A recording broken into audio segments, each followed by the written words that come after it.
everybody. Welcome to the first in a series. Today we are going to talk about child abuse and forms of abuse.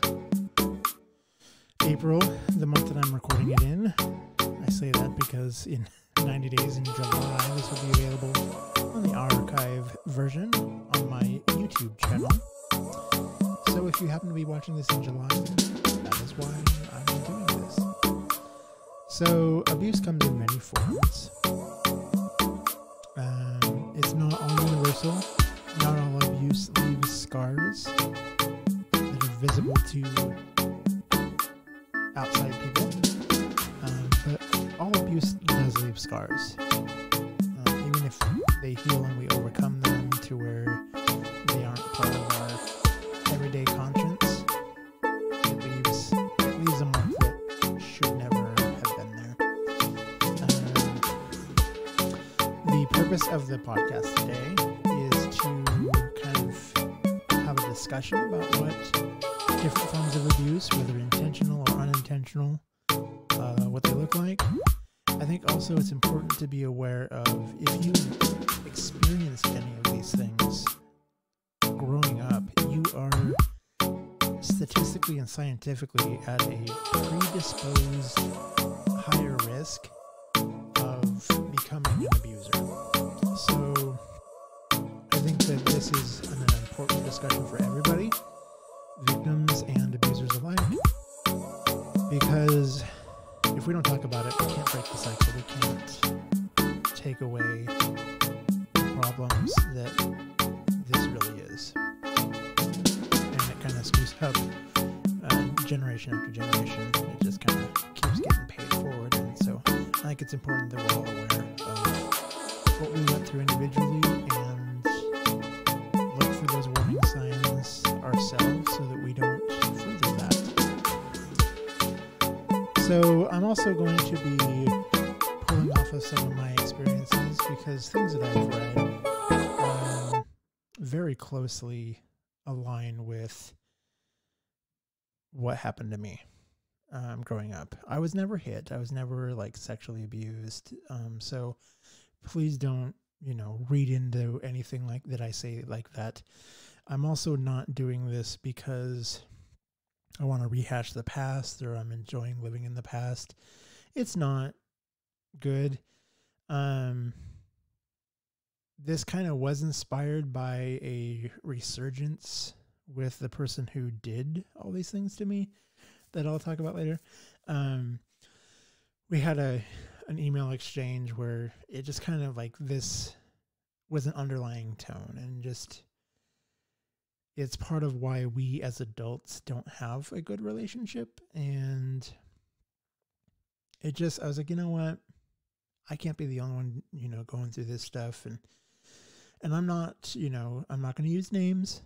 If you can figure out, connect the dots, then more power to you. But my intentions with this discussion, episode, production are not to guilt anybody or not to, make anybody, feel less than. Again, I'm not using names. I'm not going to defame anybody or it's not slander because it happened in reality. This is true. This is my memory. Happened to me. So we're all kosher on all that. So if the person that did all this to me happens to listen to this or watch this, I'm not calling them out. Frankly, I don't really care. Honestly, like whatever their thoughts are, kind of neither here nor there. I mean, it is what it is. Like we get one chance to be parents and one chance to be children. And I think we all owe it to ourselves and to whoever else is in that role to be the best that we can. Children are a gift and they're not bought. You don't earn them through, buying Happy Meals or buying the expensive toys. Those are great. And that's, can build some good memories and whatnot. children don't owe you anything. And if you have children with the hopes of getting a return on your investment or getting something back from them to say thank you and show gratitude, then you probably weren't a good parent to begin with, and you probably weren't, doing the parent thing for the right reasons. It was probably a status thing, like, hey, I got kids. Doing this by myself. Anyway, so this is an important discussion to have. So what I'd like to do is to start off with a video that I found. It's called 14 Subtle Things Abusive Parents Do. And oh my God, looking at this video, like, I can think of, like, I instantly thought of one thing that came, at least one thing that happened to me that came to mind for every single step that they have. So without further delay, here is, hang on, let me get this all set up. I haven't done a recording with the video for a while, so I'm like kind of like out of whack. But here is the video called 14 Subtle Things Abusive Parents Do. It's from a YouTube channel called Psych to Go with 5.4 million subscribers. So if you end up watching the YouTube version of this, you'll actually get to see the video that I'm referencing, and I will link to the YouTube video in the description of the YouTube channel as well as on the podcast. So if you're listening on Apple Podcasts, Google Podcasts, Spotify, Pandora, whatever podcasting platform that you're listening to, look in the description section and you will find links for all the things today. I'm trying to get better about that, putting links to things in the description. So if you're like, oh, what's he talking about?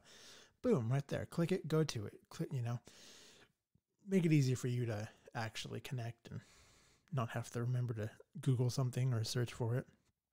Just put it right there at your fingertips. So here is this video, 14 Subtle Things Abusive Parents Do. When it comes to abusive parents, what comes to your mind? Do you think of physical, mental, and sexual abuse? Parents can be abusive in ways that are hard to detect. It doesn't matter how the parents express it, though. Abuse is abuse, no matter what. Long-term abuse will increase the chances of developing serious mental health problems that will be dragged into adulthood. Different forms of abuse will affect children in numerous ways. Curious to know more? Here are 14 subtle things an abusive parent can do to their children. 1. Little to no privacy. There's a huge difference between a parent protecting their child from harm versus giving them a lack of privacy.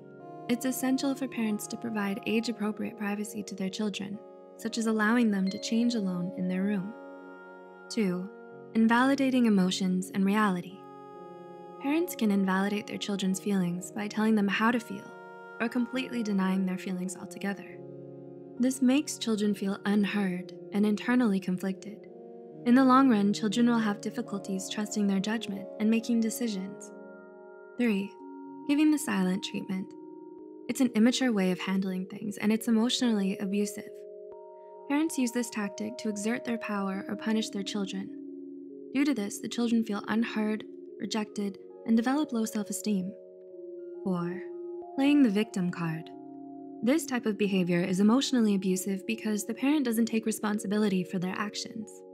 This in turn can affect children in 2 ways. They can learn this type of behavior and use it as a coping mechanism when they're older, or develop feelings of guilt and shame and blame themselves for things that they shouldn't. 5. Gaslighting. This is a type of psychological abuse, and it's difficult to detect. It's a type of manipulation where the abuser creates doubt and confusion within the victim. A parent who gaslights their children will leave them feeling insecure, paranoid, anxious, and mistrusting. In extreme cases, the child will end up questioning their reality. 6. Threats of violence. It's emotionally abusive for parents to threaten their child with physical violence, even if they aren't going to use it. Children end up feeling unsafe around their parents and don't want to be home. 7. Favoring a child over another. Parents can act differently with their favorite child. For instance, giving them more attention, better gifts, less discipline, and more privileges. This will affect the other child by decreasing their self-esteem.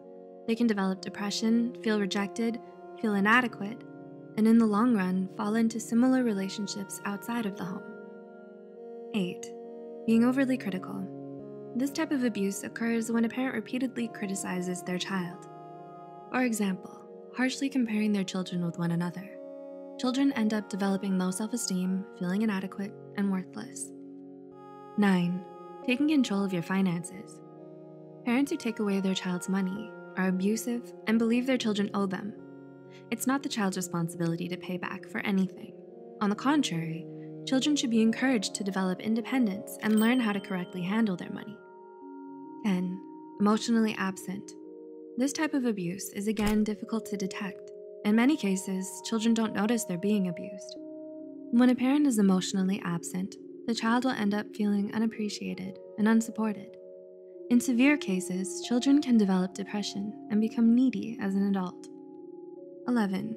Using guilt. Parents who are constantly guilt-tripping their children are emotionally abusive, and it's a form of manipulation. This damages the child's confidence and self-expression. They end up feeling like a disappointment, and in many cases, children feel guilty for everything they do, even when it's correct. 12. Humiliation. Intentionally humiliating a child as punishment causes more harm than good. It emotionally drains children and affects their self-worth. It also teaches children that it's okay to bully one another. In the long run, children end up feeling shameful and become preoccupied with what others think of them. 13. Earning your parents' love. Parents should love their children unconditionally, but that isn't always the case. Parents who love conditionally withdraw love to manipulate the children into doing what they want. They only show affection when the children are behaving how they want them to. This deeply affects children emotionally. And lastly, 14. Taking away your independence. Some parents want their children to depend on them. It's their way of maintaining power and control, and this hinders the child's development. A parent can go as far as not allowing their child to make a single decision and even prevent them from learning necessary skills they need to become successful adults. Many of us struggle with different forms of abuse growing up. A lot of the times, it can be unintentional. No one's perfect, and sometimes parents can do harm to their children unwillingly. This obviously doesn't excuse their behavior. Parents need to become aware of how their behavior affects their children. Have you struggled with any of these types of abuse? Or are you the parent who unconsciously did these things to your child? Let us know in the comment section below. Remember, being aware of these behaviors is the key to healing and changing your life for the better. If you found this video helpful, please give us a like, share this with someone who could benefit from it, and subscribe to Psych2Go for more psychology videos. Thanks for watching, and we'll see you in our next video. So, quite the list of things that can be intentional or unintentional of a parent who is abusive to their children. And like I said, I can think of at least one example for every single one of those points. So I guess let's go ahead and jump into going over some of those examples. So the first one that they hit on was little to no privacy. One of the creepiest things that happened to me was we'd be at home and we were told, that we had to be doing our homework, and kind of like our place was in our bedrooms. Like unless we were practicing our instruments, we weren't supposed to really be anywhere else. We didn't have a social life Monday through Friday. We didn't, go play with the neighbor kids. It was either doing chores around the house, doing something that was the preferred activity of the parent that I was with, that we lived with 24/7, excluding weekends. And so we were usually in our room for exaggeratedly long times. Like just from after school till, so you had 2 hours. Like that's why I enjoyed band and tennis and some of the after school stuff, because it gave me something to do. It gave me a social outlet where I could, be a kid and be with people. And I didn't have to go home. That was the nice thing. Like, I enjoyed having that escape and not having to be at home. That was the last place that I wanted to be. But one of the creepiest things that happened was, we'd have dinner, and then from like 5 to 10, that's 5 hours of, we were stuck in our rooms. The doors were open, but we weren't allowed to close the door unless we were changing, and unless it was like bedtime or early in the morning kind of a thing.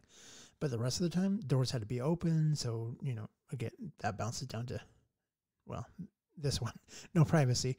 But the creepiest thing that happened to me that just like still like has messed with me as an adult was I'd be, sitting there on my bed, either zoning out or listening to music or reading or whatever.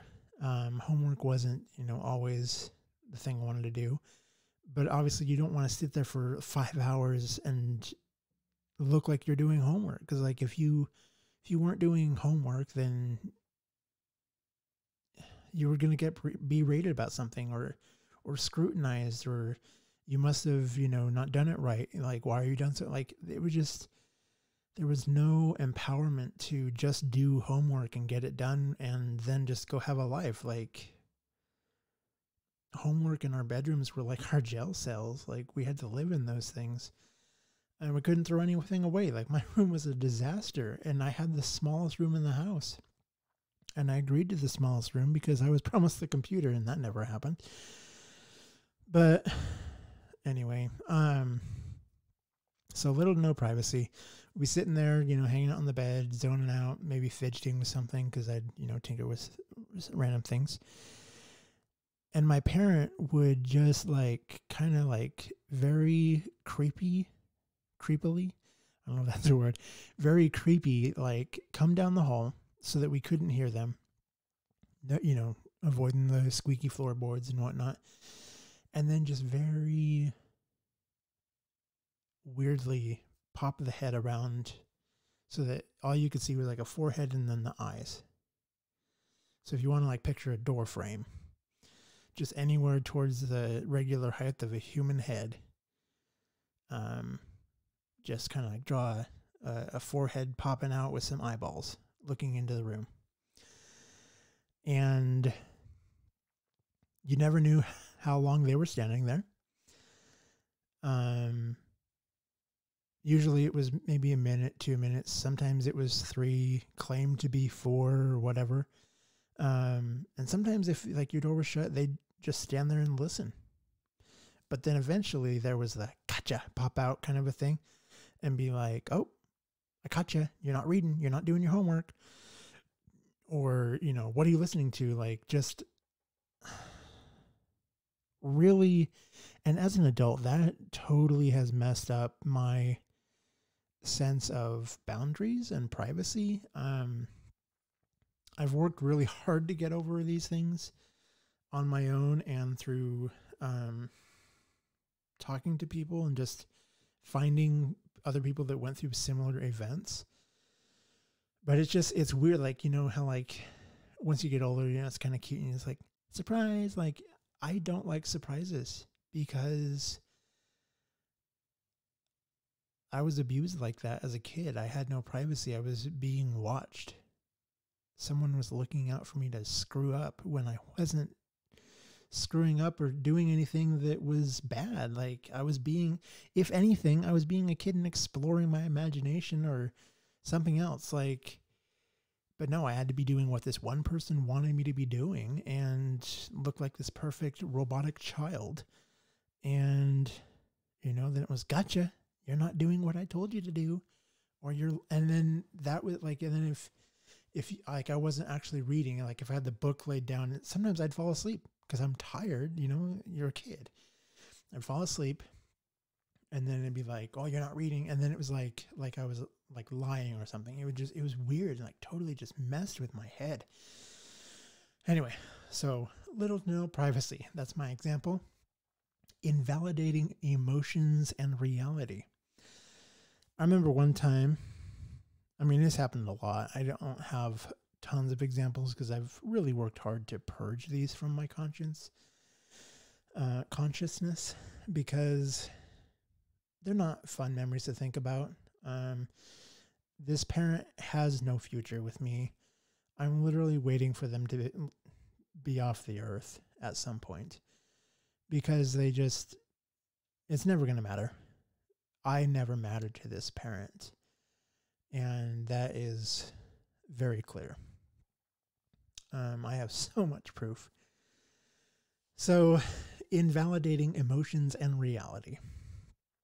I remember one time I was talking to a school counselor, and my parent was called because the counselor thought that I was in emotional distress and troubled, and just I don't know what he was getting at, but he just basically was like, didn't want me going home on my own, kind of a thing. So they called my parent. I had to stay at school. They had to go get my backpack and all that jazz. So my parent got called into the office, and I had to meet with my parent and this counselor. And let's pause on hang on. I'll go back to the counselor thing. So, invalidating emotions and reality. I guess it all kind of goes together. But I remember just telling my parent, like, "Hey, you had this discussion, and you were belittling members of my family on my mom's side, and it wasn't comfortable to me, and I didn't agree with it. Like, it just wasn't the right thing to do." And I remember my parent, like, literally didn't care that I was saying this, didn't care that it was upsetting me. Just straight out, just in front of the counselor, said, "I call bullshit on this." And just completely just ignored what I said. I was in the wrong. That's all it was. I was in the wrong. Didn't matter what I felt or why I felt it. It was an act or something.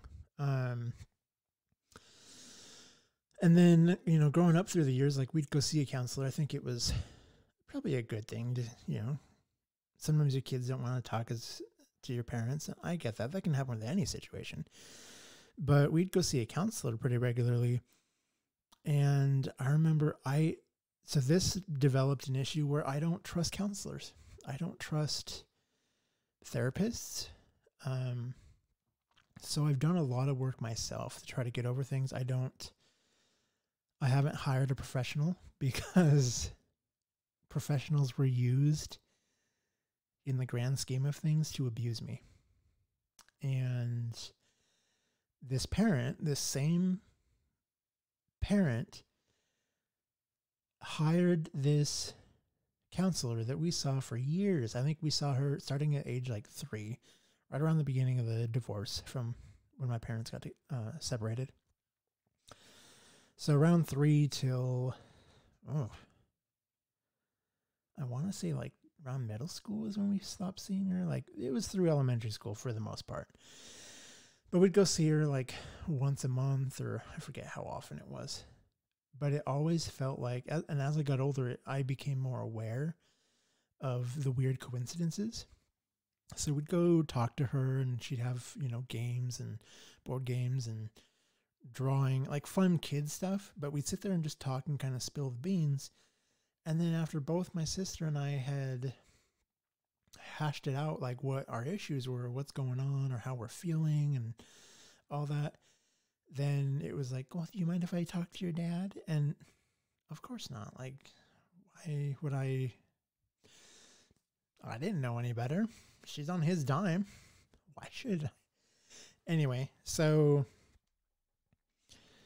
she would then reveal everything that we said to our father.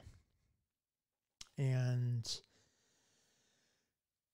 he would play it off like, "Oh, well, I'm a very doting parent, and I intend to do well, and don't think like that it was enlightening," kind of a thing.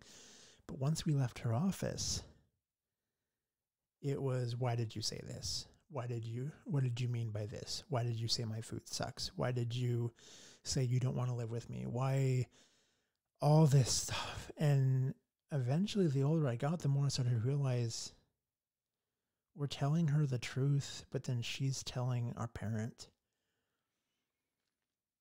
or she's telling somebody else who's then that confidentiality is out the window. And I remember I confronted it with her one of the last times that we saw her. And I said, she wanted me to talk. And I said, why? You're sharing everything that I say with my parent. And I remember she was pretty adamant that she didn't, but she did acknowledge that she shared it with the lawyer. But then I remember the lawyer that it was shared with was a very good friend of this parent. And things got around, and pretty soon it was like, okay, if she's not sharing our stuff directly with the parent, because obviously, like, patient, whatever privilege, she's fulfilling that. But then by telling the lawyer, he doesn't care.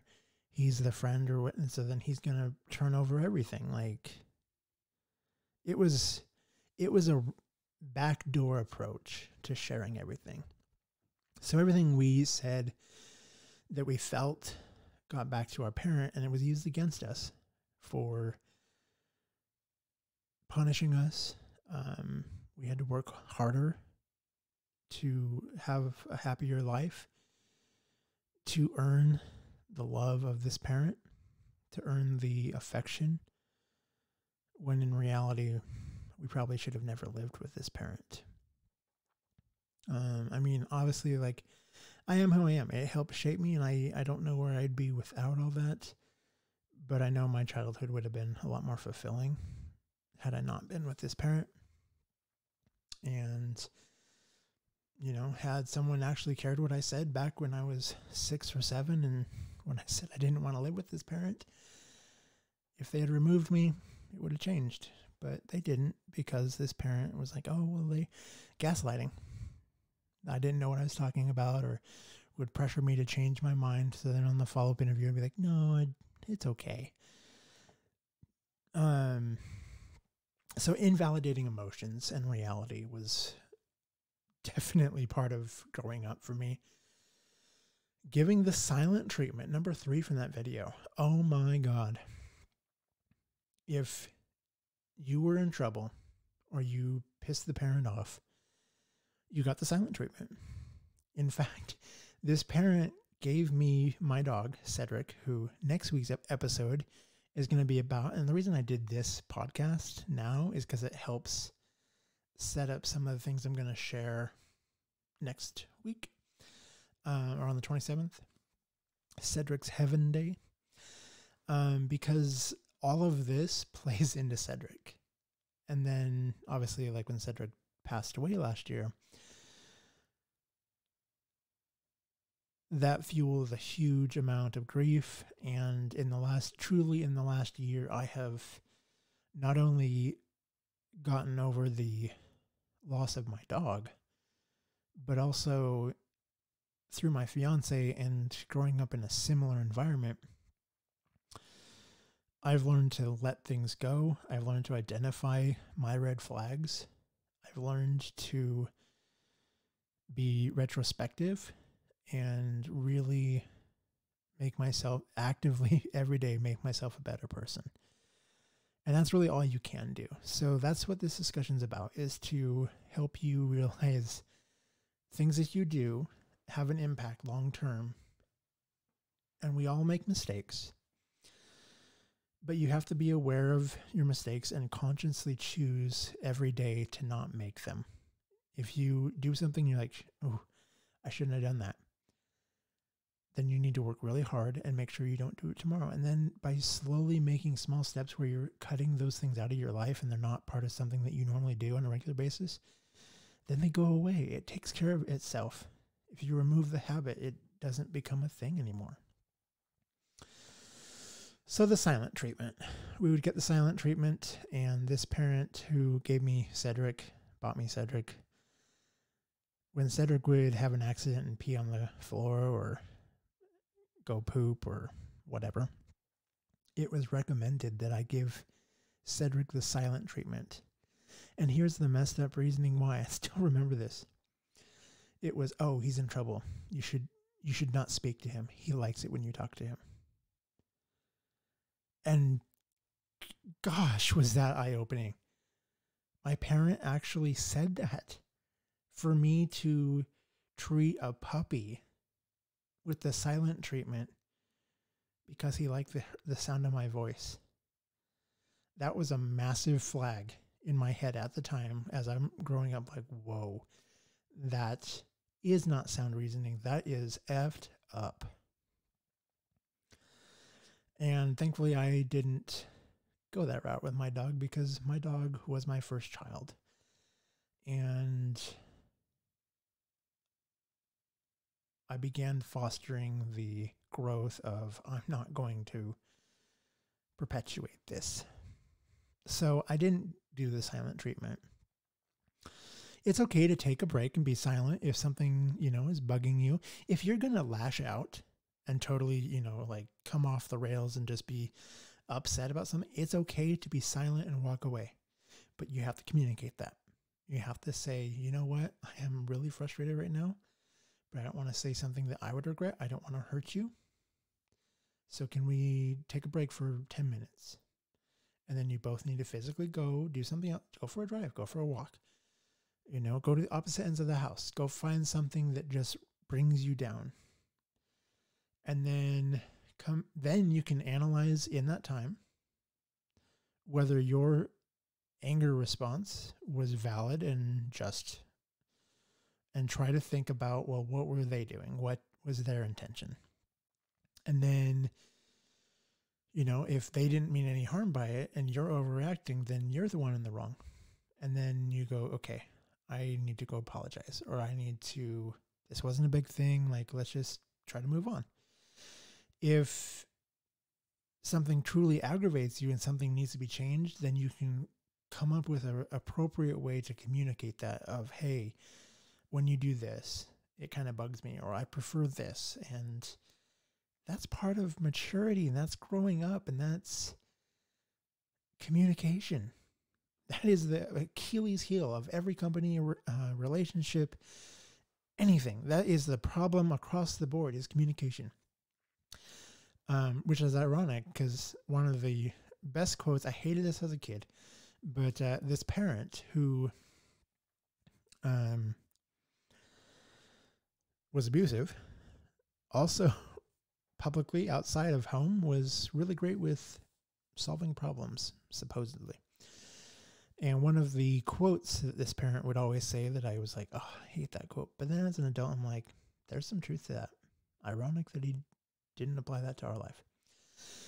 So one of the quotes that he would always say, or this parent would say, is there are two forms of like disappointment. I forget how it was led into, but it was miscommunicated expectation and unfulfilled expectations. So basically an expectation that wasn't properly communicated to somebody.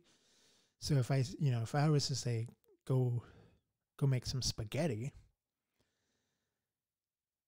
if the person doesn't know, you need to get a pot, boil the water, put water in it, all the steps, there's a layer of assumption. And you have to communicate and make sure you know your audience. And really the thing that I've learned in life to apply to that is you need to over communicate. If the person knows how to do all the steps, great. Then you're just kind of giving them extra guidance, and then they can be like, I know. And then, okay, cool. Well, go have at it. But if they don't know, then you're giving them, instead of, belittling them and saying, you don't know how to make spaghetti, what kind of, you can say, hey, go get a pot that's, this big, and fill it with like 4 cups of water, go measure out the pasta. Like, you're teaching them how to do something if they don't know how to do it. If they know how to do it, they'll tell you, I already know how to do this. And it's okay to say, what are you going to do? Like, what do you want? If it's a kid, like, well, what are your steps? And then they can line, and if they know what they're doing, then great. It's not an issue. And in the future, you can just be like, we go make spaghetti. So miscommunicated expectations is truthfully not knowing your audience, not knowing where they're coming from, and not giving them the chance to understand what you want them to do. And then unfulfilled expectations is obviously someone didn't do it. Either they didn't intend to take care of that for you, or they pick something else. They're bad at time management. They, something like that. Tons of truth. But again, didn't apply to my life. So it was said through my life, but never got applied.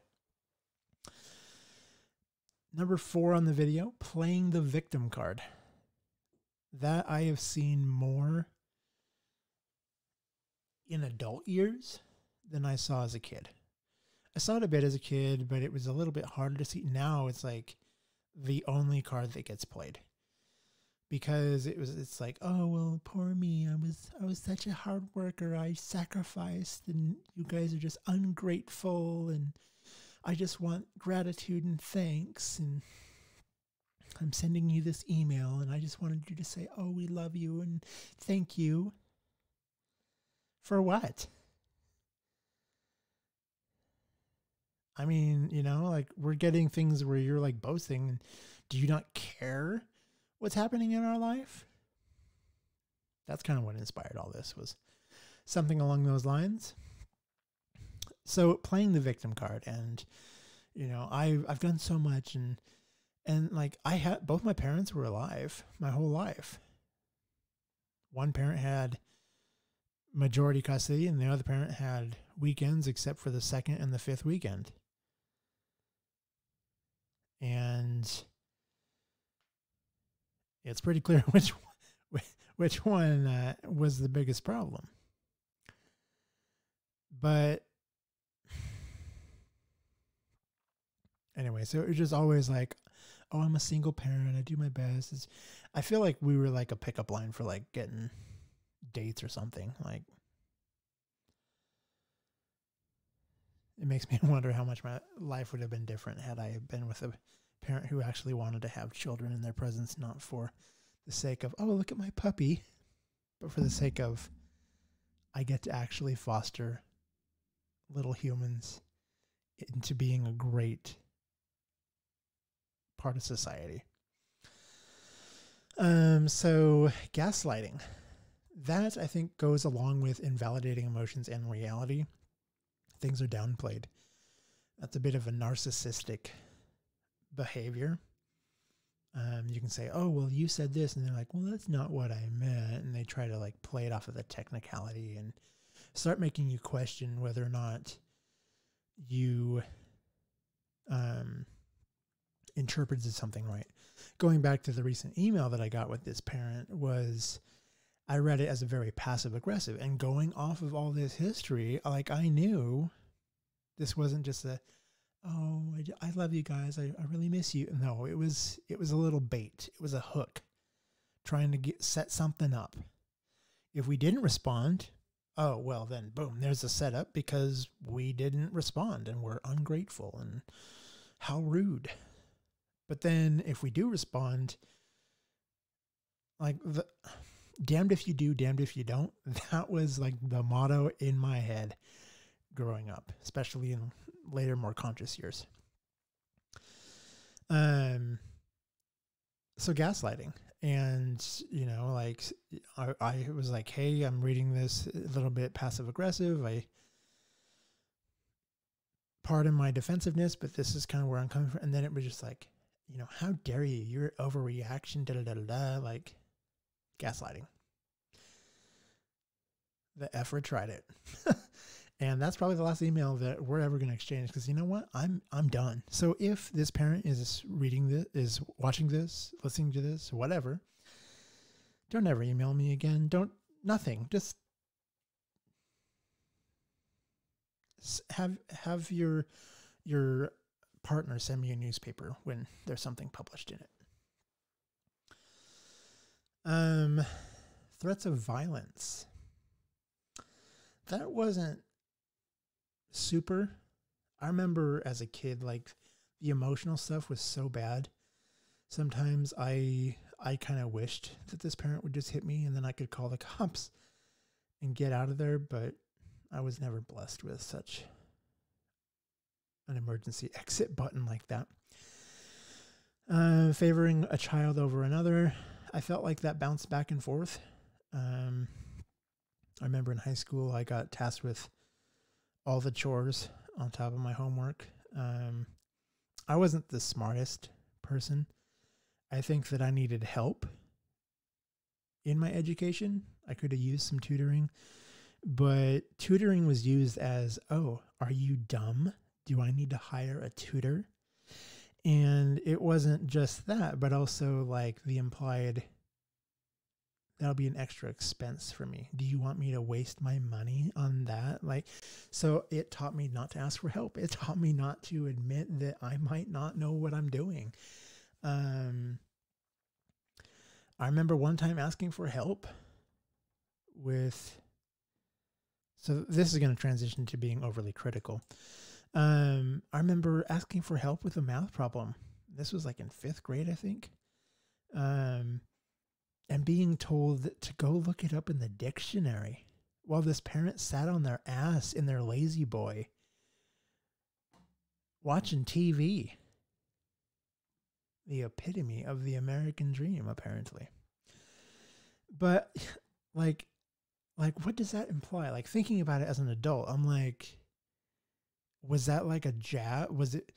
It was clearly because this person couldn't help and didn't want to help, and it would have been a burden to actually turn off the TV and help your child with their homework, but probably didn't want to admit that they themselves didn't know what the hell to do because they're an idiot. So literally telling me to go look it up in the dictionary, the good old, like from the 70s Merriam-Webster's dictionary. Like also, what does that say to, after I thought about it as an adult, like, does that mean that I was so dumb that the average dictionary could have answered my, like, what a slap in the face.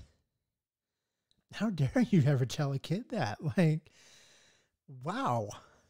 And I remember like I wanted to be part of this brand new thing called STEM was kind of coming around, and this was about 21 years ago. So they were going to go to like the moon or Mars. They were going to go to Mars. We were building a Mars rover, and I was part of this group to help build like a robotics prototype. Granted, it was back in the day. Like things are way different than they are. Things are way different then than they are now. Like it's more science and tech and just better. It was plastic parts and basically connects kind of a thing.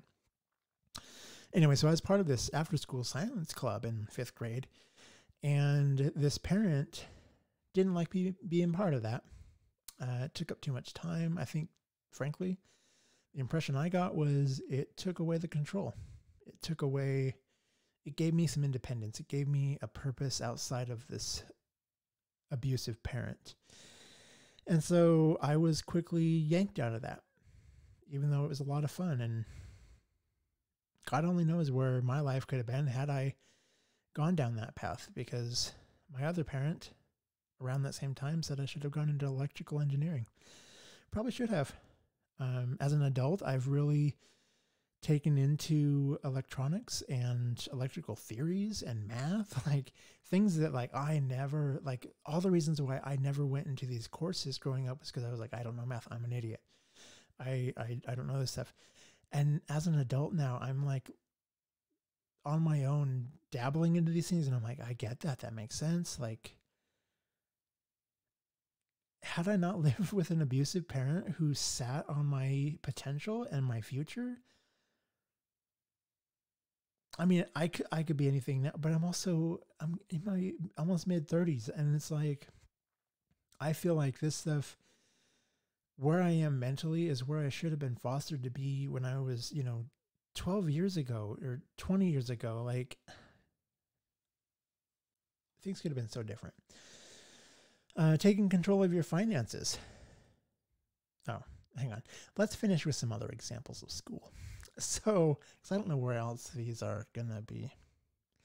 No, let's save that for humiliation. Got some good examples for you there. So, Threats of violence, no. Taking control of your finances. I remember this. Okay. I remember several times if I got money from one of my uncles, I'd get, $200 because this uncle had, money, was kind of a cash kind of guy, and would give me some money. And I remember one year, I think I got $200, maybe 150, but I got a nice amount of money from this uncle, and literally I had it for a total distance of like 5 feet. Because eventually then my parent, the abuser, was like, oh, I should hang on to that.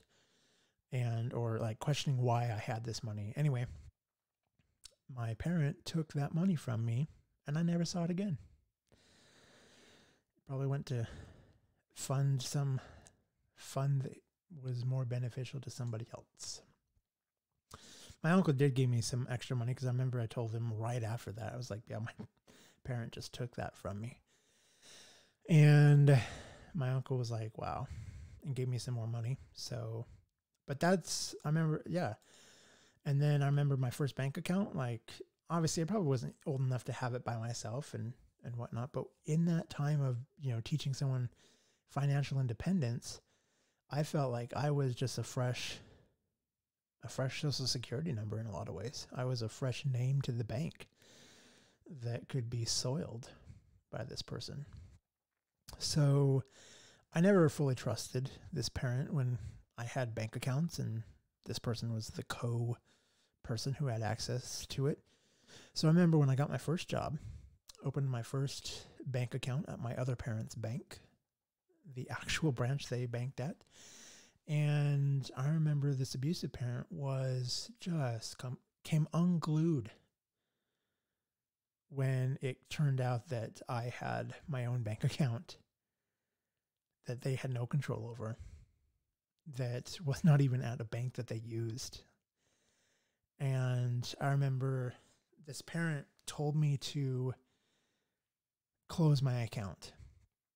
And I remember actually calling the Wells Fargo person, because it was, small time operations back. You didn't get a call center. You just called the person's desk. And I said, hey, I need to close my bank. I remember I was crying, and the banker was like really confused.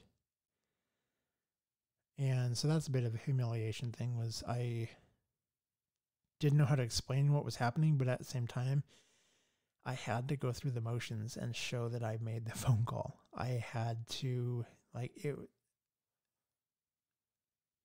I couldn't disappoint the parent. I already had, by opening a bank account on my own, my first paycheck.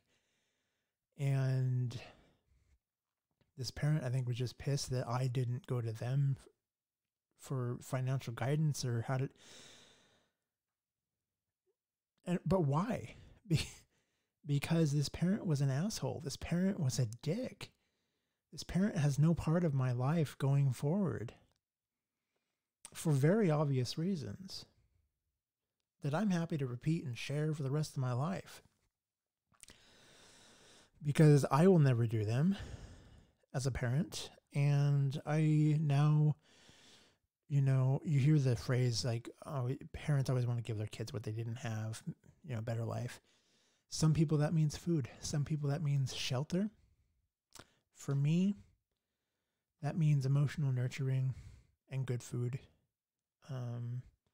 I want to invest in my kids' brains. I want to invest in my kids socially and emotionally so that they can become well-rounded humans and good members of society, and then excel at college, excel at whatever job they want to do, whatever dreams that they want. I want to help foster that. That's what I didn't have, and that's what I want to give to my kids. Because they can go get loans and the money will happen. That's the society we live in. But there's things that money can't buy, and that's love, emotional support, and a very well programmed and engineered brain. So being emotionally absent, I remember hugs weren't a big thing. Like, a lot of the emotion came from us, and on special holidays, we would, decorate the kitchen, like for Valentine's Day and different things, just because, it was fun, but it was also like we were trying to show like this is what it's like to love. Like I feel like my sister and I knew how to love more than the parent. And we wanted hugs. And I remember we said, you know, we wanted hugs, and this parent did say that they didn't get a lot of hugs growing up. And so again, this is where you have to be aware of maybe how you were abused as a kid. And you have to be conscious of how that made you feel and take steps to not further that abuse. So if you didn't get a lot of hugs and you felt like, oh, it'd be nice to have more hugs, make sure you give so many hugs that your kids are like, oh my God, back away. You know, like just be huggy. And so my sister and I loved hugs, and we got lots of hugs from one parent. Like she couldn't hug us enough. And then the other parent was like special occasions, and occasionally we'd ask for him, but it wasn't a natural thing to hug. Like, and that whole side of the family, like I don't fault that parent for that, because that side of the family, like I remember my grandfather, like shaking hands with my grandfather and then going in for the hug, like kind of like a half hug while you're shaking hands, and that's like between you. Like it's weird, like, but I get that's just how they were raised. But that's something that I'm breaking, and it's never going to get carried on. I also remember one time we were needing volunteers for a band thing, and I was like, oh, you want to go? And this parent said, oh, my time is valuable. Can I just write a check? So I took the checks going forward. And then, you know, then it kind of transitioned into, oh, well, how come you didn't, you know, let me know about this? How come you didn't? Well, I didn't want this parent at my events. Like I gave that chance. And a check was more willing to be sent, and with time reinforced that there was no physical connection or love there. Like I didn't want this parent around. Like, yeah, just give me a check. Your time is valuable. Go do what you want. Using guilt. We got guilted all the time. You know, if we weren't grateful for something, or if we were tired of toys that just like were no interest to a 13-year-old, things that we had since we were 6, and we wanted to throw them away, donate them, like we didn't get to get rid of anything. And it was, oh, I spent my hard-earned money on that, or so-and-so spent their hard-earned money. Like, donate them. We're not saying you have to try it, like, but we couldn't get rid of anything because it was worth something, or somebody spent their hard-earned money on it and we were ungrateful. Humiliation. This is a big one, and I'm running out of time. So I remember several times. I remember once in 7th grade, Mr. Fulmer was my math teacher at West Middle School in Nampa, Idaho. And I came to class one day with my homework completed, and it was all wadded up like it had been pulled out of a trash can. And, well, let's step back first. So I was not the best math student. I had some issues. I was also starting to have eye issues where I couldn't see things up ahead. And that obviously, like, I wasn't going to say I need help because that wasn't the mindset at home. But I remember my teacher wanted to share something at the upcoming parent-teacher conferences, and I said, I wish teachers wouldn't talk about those things because I felt like they over-exaggerated them. Well, this teacher was, you know, classic teacher and kind of, oh, I'm just being rebellious or whatever. So actually shared these things and this conversation with my parent. And I remember on the way home, my parent was like, oh, so you told Mr. Fulmer that you thought that parents over-exaggerated things? And what did you mean by that? And just like, it was a horrible session. Like, my stomach would always flip Sunday afternoon when it was time to go back to Nampa and like go back to this parent's house. Like, that's what I would imagine hell being like. And anyway, so this happened. And then I was like, oh, whatever, we got past it. And then I came to class once with my homework all wadded up, and Mr. Fulmer was like, why is your homework? Like, it looked like I pulled it out of the trash can, but it had my name on it, like, so he could tell it was mine. But he's like, why is your homework all messed up? And I was like, oh, cuz. And then I remember he goes, no, I'm not your cuz. Why is your homework all messed up? And I said, because my parent thought I did it wrong, was pretty sure I did it wrong, screamed and yelled at me, said that I didn't do it right, wadded it up and threw it in the trash. And then my sister came to my defense and said, no, I think he did it right. And then my parent finally started to realize that they were the one that were wrong, pulled my homework out, and then I had to flatten it back out and turn it in because it was due that day. Another time, I had a permission slip that had to be signed. And I remember the teacher saying, don't lose these. I don't, because it was, kind of a weird time where they didn't have money for copies and whatnot. So they had enough for each student. Like, don't lose them. Like, I can't get you another one. My parent took it, was super pissed.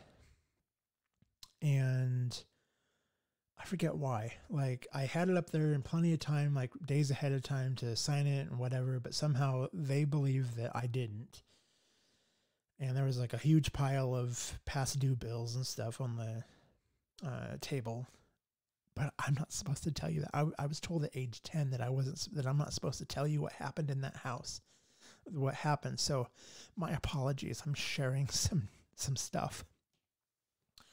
But anyway, so there were piles of bills. I came home several times and had to pull off, foreclosure notices off of our door. Like that stressed me out as a kid. Like I never wanted to, and we'd have the power shut off or the water get shut off. And then I had to go take the check down to the city water department to get the water back on. I mean, the parent would write the check, but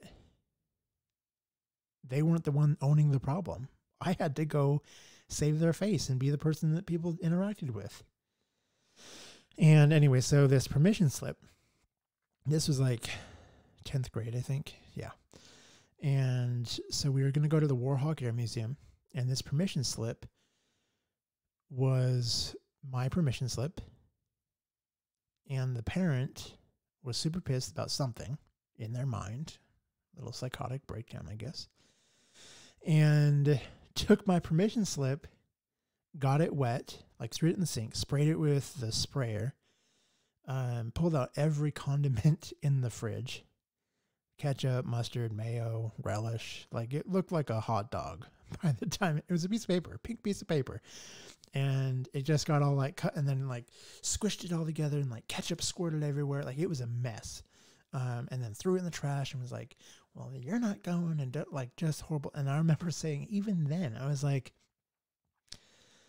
this is very immature, and you're the parent. And I remember the parent was just so pissed that I said that. I was like, and you're the parent and you're doing, like, this is immature. And anyway, then it ended up with, I'll sign it, but you need to go get another permission slip. So I had to go to my teacher and play like, oh, I lost it.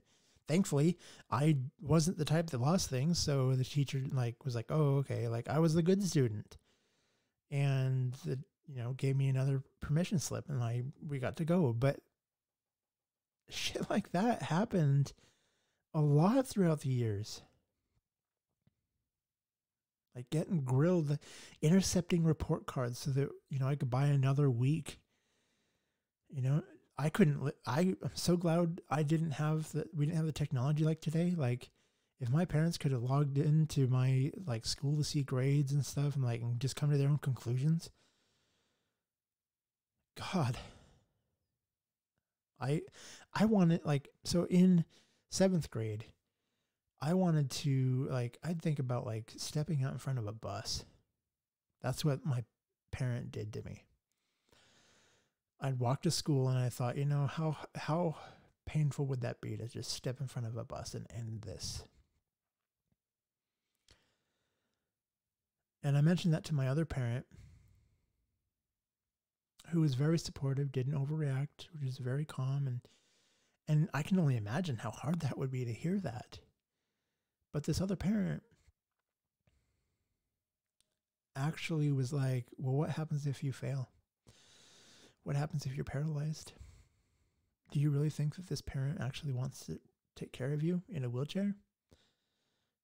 You know, what if you're not successful? And my God, was that a eye opener? Because yeah, if I didn't do it right and didn't actually like kill myself, there'd be more legitimate things of you're such a burden to me and an expense, and it'd be worse. And thank God my other parent said that little bit of reality, because that's where we were at. For years, I just wanted to die. I hated being at home. I hated my parent. Should have never lived there. I lived there with this parent for 24 years of my life. Thank God that is over and we are moving forward. But it's also shaping who I'm going to be as a father and who I allow around my family and my children. So earning a parent's love is number 13 on this list. And I felt like we had to do that. You know, there were like litmus tests throughout childhood that, you know, we had to do stuff that would prove. It's kind of like when you like look at like a dictatorship like Hitler or Kim Jong-un or the person before Kim Jong-il or something, like one of those like fascist kind of dictator, narcissistic leader type things. Trump, quite frankly.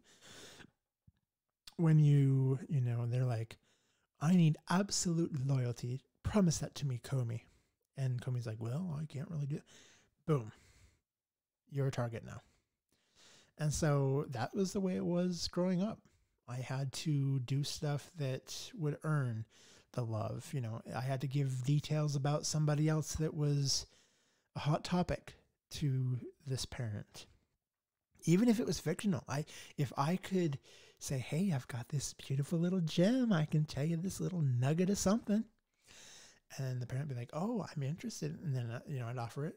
And it was what it was. But like, that was sick. It caused this like weird thing where it was like, I was, you know, offering up trinkets of knowledge, of gossip, to earn the love of this parent, to actually have worth in this person's life. And that's not healthy to do to kids. And God only, like, talk about setting someone up for what love looks like. And in all of our lives, it was, this is unconditional love. Like, I love you unconditionally, even though looking back, like everything was based on a condition. And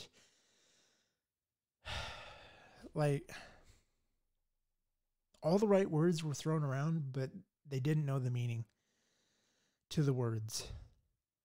And I've gone through and looked up all the words that I remember as a kid, and now I can be like, no, they were wrong in their definition of what that meant. If that's truly what they thought that meant, they're wrong, and this is what it really is. And so now I can use those words in the proper context, in the proper framing, and truly teach my children unconditional love.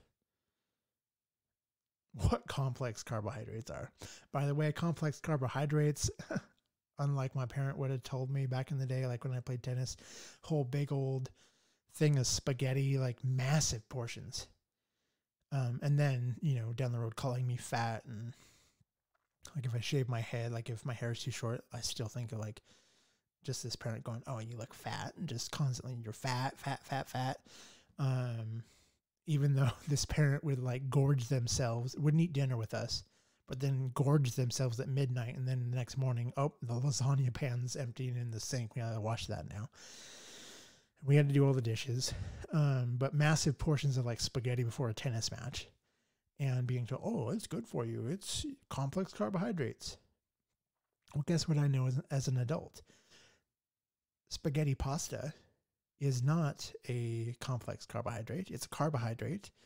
It can lead to diabetes and massive problems, but a complex carbohydrate actually is loaded with fiber. Guess what that is? That is either whole wheat spaghetti, if you're truly going to go that route, or it's beans or bread or something that the word complex means that it takes time to break down. It's not a simple carbohydrate like spaghetti or rice or sugar.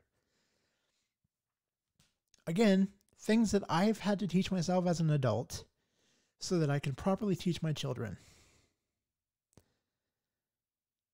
If I could like get an advance on my career and life and income based on the 24 years of bullshit that I lived through in service to this parent, I'd be ready for retirement.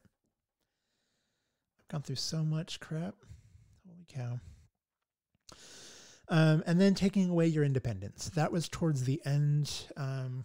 We were told that, going to school is like a job and your homework is your tasks. And I like that principle. That's very true. It's good to teach your kids some work ethic. But like, I wanted to get a job at like McDonald's. I wanted to work in some fast food. I wanted, everyone else was getting a job around 18, 17, I wanted to have a job. But we were told, it sounds great on paper, but it really looking back, it hindered my independence, hindered my ability to get the hell out of the house. We were told, oh, well, your job is to just be a good student, get good grades, and that'll make me happy. Like, you don't need a job. And I'm happy that we didn't have to go earn money to pay the bills and pay our way. And I'm happy that that wasn't our reality. And I don't support that being the reality. But we also had no way to be like, I have savings and I can get out of this. So then, yes, we had to continue just going to school and doing what the parent ordered, because guess what? That was the cost of going to school. Like, oh, well, you do this, but I also need you to do some chores around the house. Like, it was like indentured slavery. That's really what it was. And so it's just crazy to think about, all that. And finally the time came and, I got into a relationship when I was like 24, and it turned out to be an abusive relationship. Not just because of the other person, but partially, there were things that I'm sure I did that furthered, things that I had learned the past 24 years that weren't healthy and rather abusive. But once I found somebody that was interested in me and we had the same job, so basically double the income, I could move out. I could afford to get away. And now I don't have to look back because I have worked so hard to build up savings to help myself that I could live with one parent. I could live with one set of parents. I couldn't live with the parent that I've been hinting at this whole time because, frankly, I'd probably rather be dead. But it happens. People get abused. People survive. People move forward. You take over your life at some point. Something will push you to take over your own destiny in the future. I'll still never forget my grandpa on my mom's side got super mad once. And it was basically like told me, you need to stand up for yourself. You need to vouch for yourself.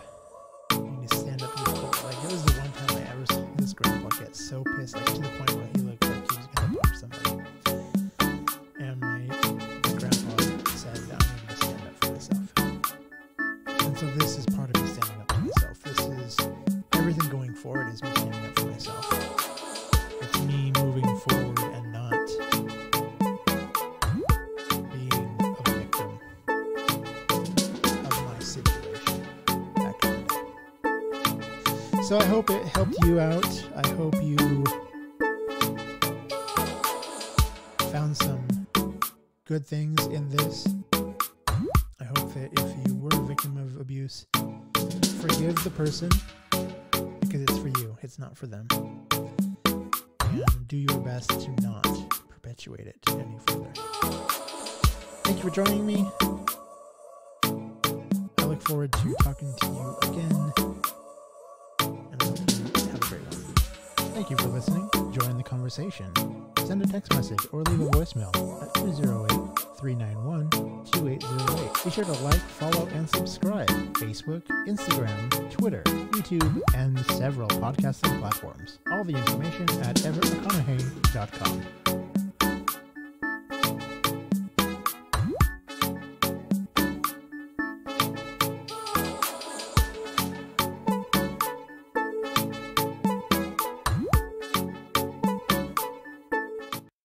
Hey YouTube, thanks for watching. Was that a thumbs up? Please be sure to like and subscribe. Also, click the notification bell so you don't miss any future videos. You can find out more about my Facebook page, Twitter account, and podcast at everettmcconaughey.com. Also, if you have any comments on today's episode, go ahead and leave it in the comments discussion down below, or you can call or text 208-391-2808. Thanks.